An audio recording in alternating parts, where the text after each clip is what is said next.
In a powerful Kelly File exclusive, one of the most influential publications in American conservative thought, publishing a dire warning from nearly 24 of the nation's best-known conservatives. Donald Trump must be stopped.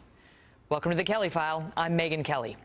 Less than an hour from now, this will be the cover of the well-known National Review. The cover page titled, "Against Trump."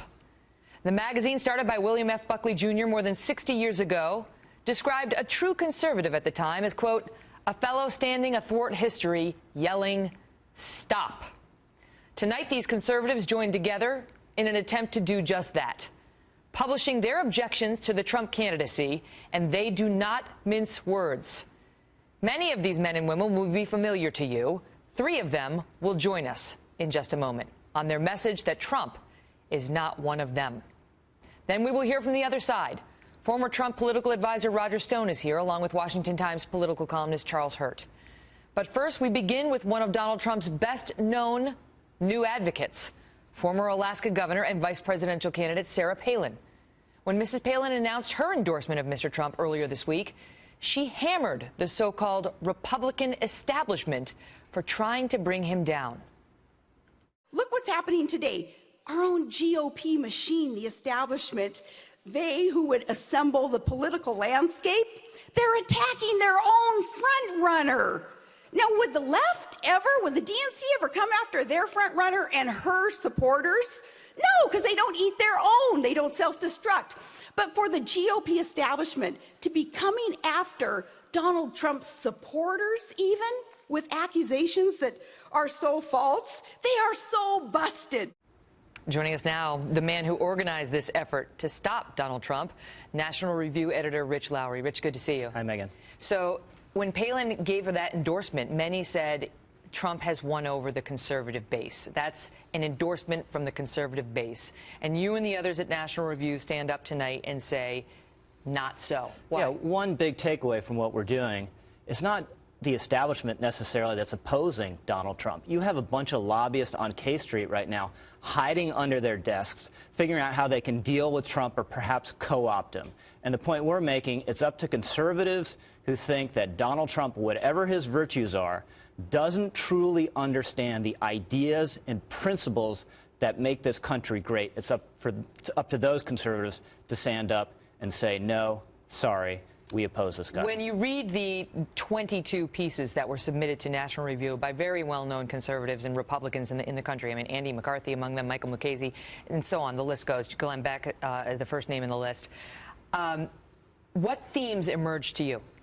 Well, there are a couple. One, if you truly are a conservative, you believe in ideas and principles. It's not just attitudes.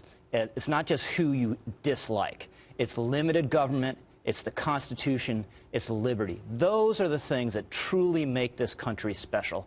And they are basically afterthoughts to Donald Trump. He almost never talks about them. And if you're truly a conservative, you have a consistent record. We all change our minds on a few things every now and then when the facts change, but he has been on the other side on big, hot-button, defining issues like abortion, gun control, taxes, and even immigration. He points to Ronald Reagan, saying he, too, came across the aisle after having been on the other side, and that he's had that genuine evolution himself. And Ronald Reagan spent about 30 or 40 years marinating in conservative thought and advocating for conservative ideas. He just didn't show up one day and said, hey, guess what, now I'm a conservative.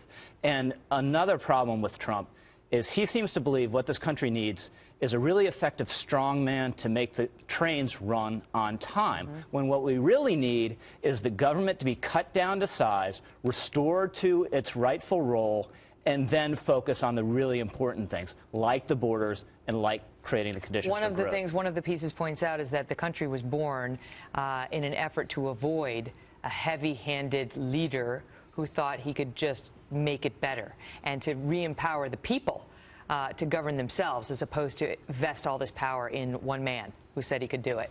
Right. Now he's a very talented politician. He has proven that over the last 6 to 8 months, and he's hit a nerve, and he's gone where the energy is. And a lot of times, I'm laughing and applauding right along with his supporters. But conservatism is more than that. And I don't even believe, I think even on immigration, he is really conning people. This is someone who 3 or 4 short years ago was criticizing nice, pleasant, polite Mitt Romney for being too harsh on immigration. It wouldn't surprise me if one day Donald Trump, if he gets the nomination, wakes up the next day and says, you know what, deporting people, the best people in the country have told me it's not possible. Forget it. Rich, thank you. Thanks, Megyn.